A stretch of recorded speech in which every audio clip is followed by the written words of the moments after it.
Lancement réussi pour Olav Kooij, le sprinter néerlandais a remporté la première étape de Paris-Nice dimanche au Mureaux, berceau de la fusée Ariane dans les Yvelines, où les favoris ont déjà échangé leur premier coup.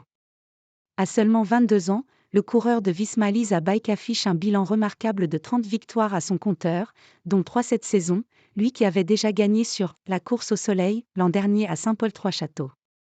Je suis très heureux de revenir sur cette course et me voilà déjà avec une victoire, je suis comblé, a réagi le vainqueur du jour qui endosse par la même occasion le maillot de leader. Au bout d'une longue ligne droite en montée, il a devancé d'un demi-boyau le favori danois Mads Pedersen, qui a sans doute lancé son sprint un peu trop tôt, et le néo-zélandais de Groupama FDJ Laurens Pitty, 21 ans, un autre jeune qui monte. Les deux grands favoris de cette première grande course par étape de la saison, le Belge Remco Evenepoel et le Slovène Primož Roglič ont fini bien au chaud dans un peloton réduit qui a perdu plusieurs sprinteurs dans la côte d'Herbeville. Cette montée de 2,6 km placée à 13 bornes du but a donné lieu aux premières escarmouches entre les favoris.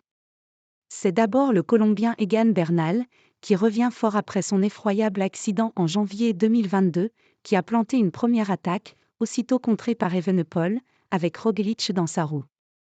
Quelques kilomètres plus tôt, Evenepoel et Bernal avaient déjà pris respectivement 4 et 2 secondes de bonification derrière Matteo Jorgenson au sprint intermédiaire en haut du mur de Montainville, où Roglič a brillé par son absence. Plus fort que l'invincible. L'affaire n'est pas allée plus loin dans la côte d'Herbeville, mais elle a condamné plusieurs « grosses cuisses », dont Arnaud Démare et Dylan Groenewegen mais aussi Arnaud Delis, visiblement pas encore complètement remis de sa chute au Sama en début de semaine. Kooij s'est lui accroché pour gagner le droit de voir les étoiles au Mureaux. On savait que ça allait être dur mais on a décidé d'y aller et grâce à mes coéquipiers j'étais bien placé dans le final, a souligné le Néerlandais.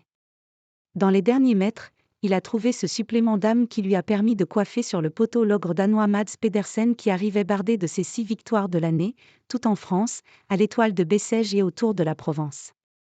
Le final correspondait très bien à Mads et il est quasiment invincible cette année mais je l'avais déjà dominé par le passé, je suis très content, a souligné Kooij. Le Néerlandais, qui compte 4 secondes d'avance sur Pedersen au général, espère conserver son maillot de leader à minima jusqu'au contre-la-montre par équipe mardi à Auxerre. La deuxième étape conduira lundi le peloton de Thoiry à Montargis dans le Loiret et semble une nouvelle fois promise aux sprinteurs. Dimanche, 3 hommes, Stéphane Bissegé, Jonas Rutsch et le Français Mathieu Burgodeau, ont tenté de conjurer le sort en partant dès le kilomètre 0 pour compter jusqu'à 3 minutes d'avance, avant d'être repris à 38 km de l'arrivée. Anthony Turgis y a cru à son tour en giclant à 10 bornes de la ligne pour un cavalier seul ambitieux qui s'est arrêté quelques minutes plus loin sous l'impulsion des équipes de sprinteurs et avant la mise en orbite d'Olav Kooij.